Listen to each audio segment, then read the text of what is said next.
कोई भी मुद्दा तब महत्वपूर्ण हो जाता है जब उसमें शनि का नाम जुड़ जाता है, और वही महत्वपूर्ण मुद्दा उस समय संवेदनशील हो जाता है जब उसमें शनि की साढ़े साती जैसा शब्द और जुड़ जाता है।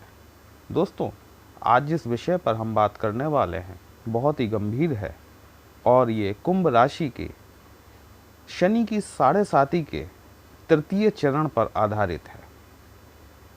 और इस वीडियो को आप अपने आप से को रिलेट करके देखिएगा।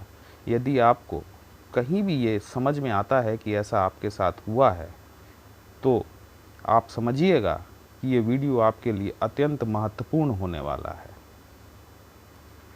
वीडियो को अंत तक जरूर देखें, ये मेरा आपसे करबद्ध निवेदन है। नमस्कार दोस्तों, कैसे हैं आप सभी। मैं आपका ज्योतिष मित्र श्लोक वर्मा आपके अपने चैनल श्री हनुमंत कृपा में आपका हार्दिक स्वागत करता हूं, अभिनंदन करता हूं।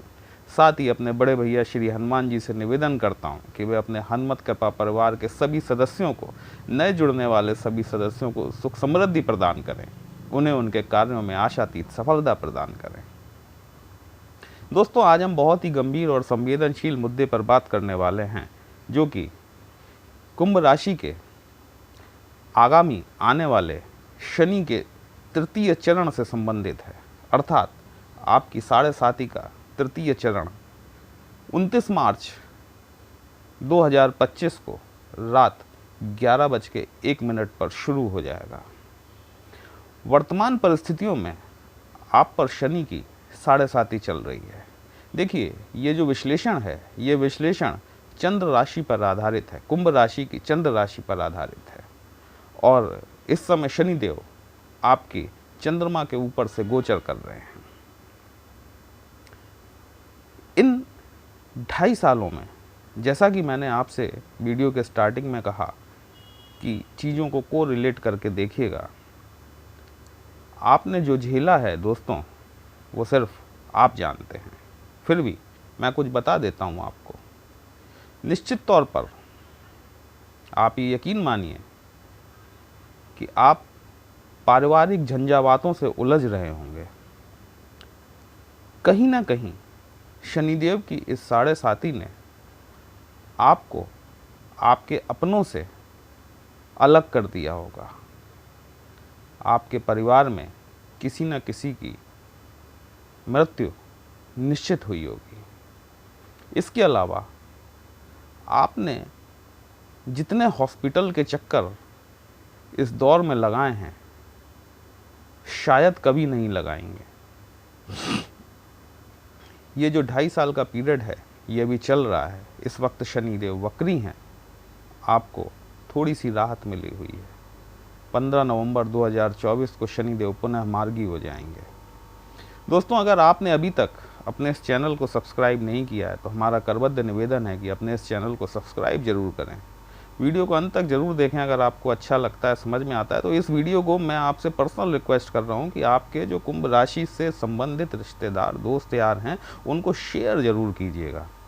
क्योंकि ये एक आप ऐसी चीज़ शेयर करने वाले हैं अपने दोस्तों के साथ में जो कहीं ना कहीं उनके लिए लाभदायक साबित हो सकती है। देखिए, जब किसी चीज़ की हमें एक समस्या का कारण पता ना हो तो हम बहुत हैरान परेशान होते हैं, लेकिन जब हमें उसका कारण पता चल जाता है तो फिर उसका निदान मिलना भी आसान हो जाता है। तो मेरा निवेदन है कि वीडियो को शेयर ज़रूर कीजिएगा। कमेंट बॉक्स में जय श्री राम लिखेंगे तो आपको भी अच्छा लगेगा, हमें भी मोटिवेशन मिलेगा।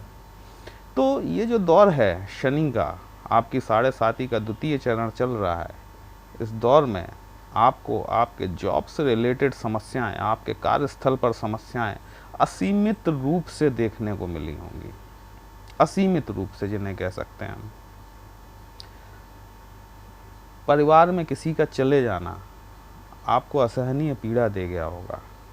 आप या तो अपनों के लिए या अपने पहचान परिचित रिश्तेदारों के लिए आपने निश्चित तौर पर अस्पतालों के चक्कर जरूर लगाए होंगे। आपके छोटे भाई बहनों के साथ में आपके संबंध खराब हो गए होंगे। ये सब ऐसा क्यों हुआ? देखिए, अब जो हो रहा है उस पर आपका कंट्रोल अब नहीं है। पहली चीज़, यदि आपकी पत्रिका में शनि नीच के हैं या शनि पीड़ित हैं या शत्रु भाव में बैठे हुए हैं, अब इन चीज़ों पे आपका इस जन्म का कमांड नहीं है, ये आप कंट्रोल नहीं कर सकते, क्योंकि ये आपके पास्ट लाइफ कर्मास हैं जो आपको इस 7.5 में भोगने पड़ रहे हैं। क्योंकि आप का शनि अगर नीच का है तो आप अपने पिछले जन्म के कर्म लेकर आए हैं, या यदि वह शत्रु घर में बैठा हुआ है तो ये भी आपके पिछले जन्म से है संबंधित है, अगर वो पीड़ित है तो ये भी आपके पिछले जन्म से संबंधित है।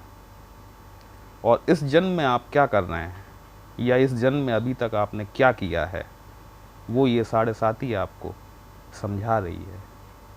हो सकता है आपको लगे कि मैं आपको डरा रहा हूँ, मैं आपको डरा नहीं रहा हूँ दोस्तों, मैं आपको आपकी वस्तुस्थिति से अवगत कराना चाह रहा हूँ कि आप फ्यूचर में अब ऐसा क्या करें जो कि आपको भविष्य में इस तरह की पीड़ा न झेलनी पड़े।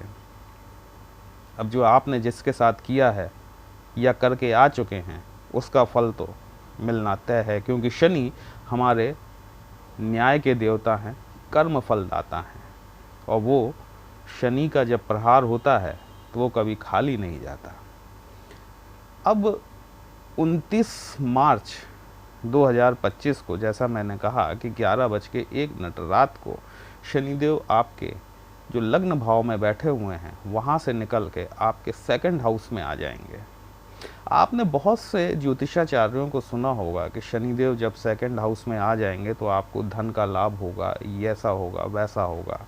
मैं किसी की बात काट नहीं रहा हूँ, मैं सिर्फ यहाँ पर अपना मत रख रहा हूँ आपके सामने कि यदि आपकी पत्री में शनि की स्थिति ठीक है, यदि शनि पीड़ित नहीं है, यदि शनि उच्च के हैं तो ये सारी चीज़ें होंगी आपके साथ में। अन्यथा जो शनि की पीड़ा है आपके लिए वो इस तीसरे चरण में और बढ़ने वाली है, और ये तीसरा चरण आपके लिए 2.5 साल का ना होके 3 साल का होने वाला है, क्योंकि ये शनि वक्री होकर आपको फ्री जब करेंगे उस समय 28 आ चुका होगा, मतलब 2028 आ चुका होगा।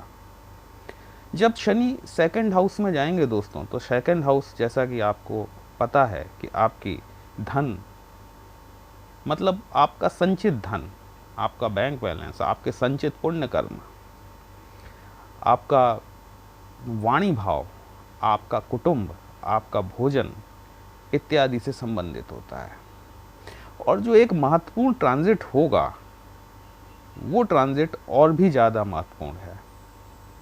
महत्वपूर्ण इसलिए है कि देखिए, जब शनि से आगे राहु होता है, जब शनि से आगे राहु होता है तो उसे शनिवत राहु कहा जाता है। अर्थात राहु जो है वो आपके शनि के अनुसार फल देते हैं, लेकिन जब शनि आगे हो जाए और राहु पीछे हो जाए तो वो राहुवत शनि हो जाता है। और जो ये परिवर्तन होगा 29 मार्च को, इसके बाद में एक और ट्रांजिट होगा और उसमें राहु देव जो अभी आपके 2nd हाउस में बैठे हुए हैं, 2nd हाउस से निकलकर आपके 1st हाउस में पहुंच जाएंगे। मतलब दोनों ग्रहों का स्थान परिवर्तन होगा। पहले भाव में बैठा हुआ ग्रह दूसरे भाव में आ जाएगा और दूसरे भाव में बैठा हुआ ग्रह पहले भाव में चला जाएगा। अब आपको इन दोनों के परिणामों को समझना पड़ेगा। आपको इन दोनों को समझना पड़ेगा कि ये दोनों ग्रहों की आपकी पत्रिका में क्या स्थिति है। यदि आप अपनी पत्रिका को कहीं से भी अच्छे ज्योतिषी से विश्लेषण करवा सकें तो आप निश्चित तौर पर आपको ये करवाना ही चाहिए। आपको ये दिखवा लेना चाहिए कि आपकी पत्रिका में दोनों ग्रहों की क्या स्थिति है। आप सिर्फ एक ग्रह पर डिपेंड होकर न रहें कि शनि देव पे। आपको अब मार्च 2025 के बाद से आपको राहु और शनि दोनों की स्थितियों को देखना पड़ेगा और समझना पड़ेगा। अब जब बात करते हैं हम शनिदेव से, शनिदेव आपके 2nd हाउस में आएंगे और यदि वे पीड़ित हैं, यदि वे नीच के हैं, तो निसंदेह आपको धन की कमी का अनुभव होगा। आपका संचित कोष जो है, जो आपका बैंक बैलेंस, शनिदेव यहाँ पर खाली कराने का काम करेंगे। आपको अपनी वाणी पर नियंत्रण रखना है दोस्तों, अन्यथा ये वाणी आपको कुटुंब से अलग कर सकती है, आपके निजी संबंधों में दरार आ सकती है इस शनि के चलते हुए। यहीं से बैठकर सेकंड हाउस से शनिदेव की त्रियक दृष्टि, जिसे त्रिक भाव का जैसे कि त्रिक दृष्टि कहा जाता है, तीसरी दृष्टि शनि की बहुत खतरनाक मानी गई है, और ये तीसरी दृष्टि आपके चतुर्थ भाव पर पड़ेगी, जिसे सुख स्थान कहा जाता है। माता, भूमि, भवन, वाहन इत्यादि का सुख आपके इस चतुर्थ भाव से देखा जाता है। और शनिदेव की जब तीसरी दृष्टि यहाँ पड़ेगी, और यदि शनि शुभ नहीं है, तो निश्चित तौर पर आपकी माँ के स्वास्थ्य में बहुत उलटफेर होने की संभावना है। आपको भूमि, भवन, वाहन का सुख की जगह आपको इनसे पीड़ा मिल सकती है। देखिए, मैं यहाँ आपसे ये नहीं कह रहा हूँ कि आपको बहुत धन मिलने वाला है। मैं आपको यहाँ ये बता रहा हूँ कि यदि शनि आपकी पत्रिका में पीड़ित है तो आपके साथ में ये स्थिति पैदा होगी, और आपको इसका निदान कैसे करना है वो मैं वीडियो के अंत में बताऊँगा। शनिदेव की जो 7वीं दृष्टि है वो आपके अष्टम भाव पे पड़ेगी। अष्टम भाव मृत्यु का भाव, मोक्ष तो नहीं कह सकते इसे, लेकिन मृत्यु का भाव जरूर है, पाताल भाव है। आकस्मिक धन लाभ के योग भी बनाता है। लेकिन ये धन लाभ कैसा होता है? अष्टम भाव का धन लाभ शायद किसी को भी अच्छा ना लगे, क्योंकि अष्टम भाव से जो धन लाभ होता है वो आपको वसीयत के तौर पर प्राप्त होता है,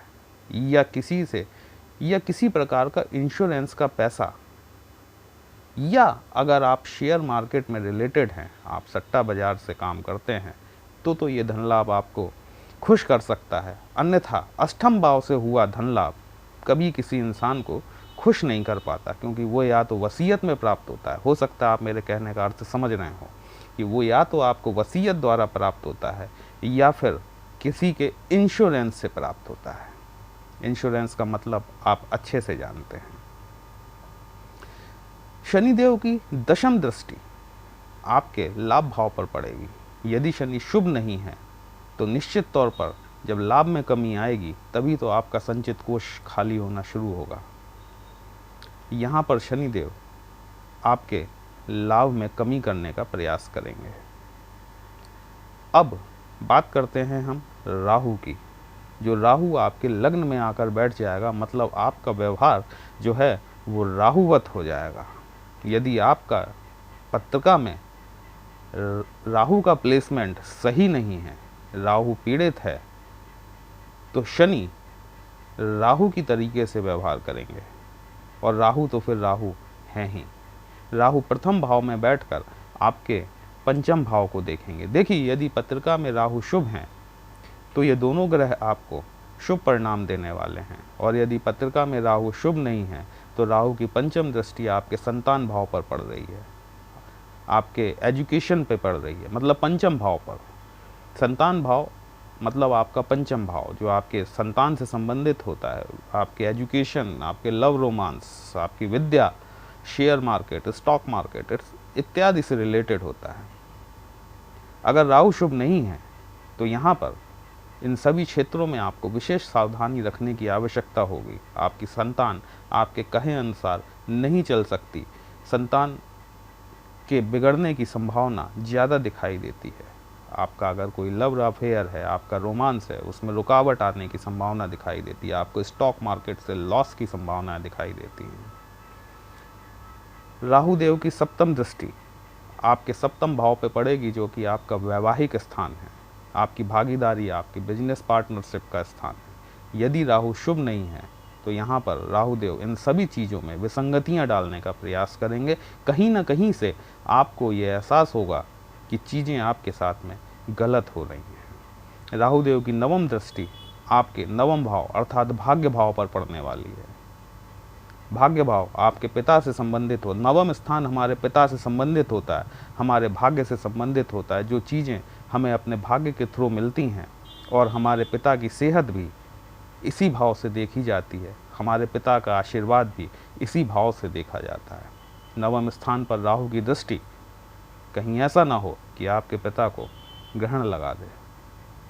अब ये तो हुआ आपके साथ जो आपकी 7.5 की तीसरे चरण में हो सकता है। अब आप जो कर चुके हैं उसमें कोई सुधार नहीं किया जा सकता, क्योंकि जो वक्त बीत गया वो बीत गया। इसीलिए कहते हैं कि हर पल की कीमत होती है दोस्तों।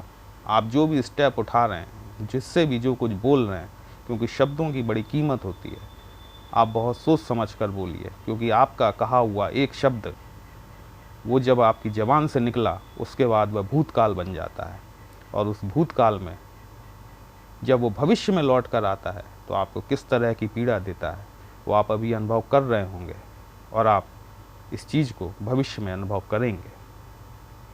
तो आपको ये समझना चाहिए कि अब हम ऐसा क्या करें। देखिए, यदि आपकी पत्रिका में शनि पीड़ित है, निश्चित तौर पर आपको शनिवार को छाया दान करना शुरू कर देना चाहिए। छाया दान अर्थात सरसों के तेल में अपना मुंह देखकर उसे शनिवार के दिन दान करना चाहिए। आपको शनि के मंत्रों का जाप करना चाहिए। आपको जो अपाहिज व्यक्ति हैं उनकी किसी भी प्रकार से मदद करनी चाहिए। ज़रूरी ये है कि वो उस मदद के लिए उन्हें दरोकार हो। ऐसा नहीं हो कि वो सिर्फ शौकिया तौर पर मदद मांगते हों।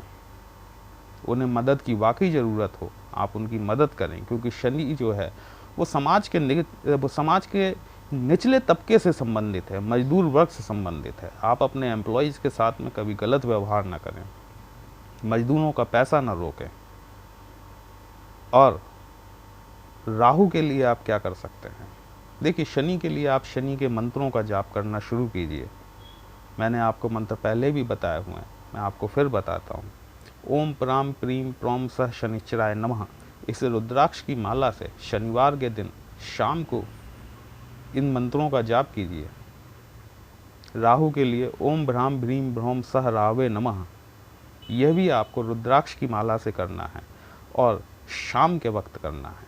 इन मंत्रों का उच्चारण दिन में नहीं किया जाता। राहु के लिए बहुत सारे उपाय हैं, मैं आगे भी आपको बताता रहूँगा। चलिए, आज का वीडियो बहुत लंबा हो गया। यदि आपको यह विश्लेषण अच्छा लगा हो तो आप अपने इस चैनल को लाइक, शेयर और सब्सक्राइब ज़रूर करें दोस्तों। और अगर आप हमसे अपनी पत्रिका का विश्लेषण कराना चाहते हैं तो थंबनेल में हमारा नंबर दिया गया है, ये व्हाट्सएप नंबर है। इस पे आप मैसेज करें, कॉल ना करें, क्योंकि कॉल हम नहीं उठा पाते। और जो पर्सनल कंसल्टेशन होता है वो पेड होता है, एक नॉमिनल सी फीस है, वो आपको पे करनी होगी। हमारी तरफ से पूरा प्रयास किया जाएगा कि आपकी समस्या का समुचित समाधान आपको दिया जाए।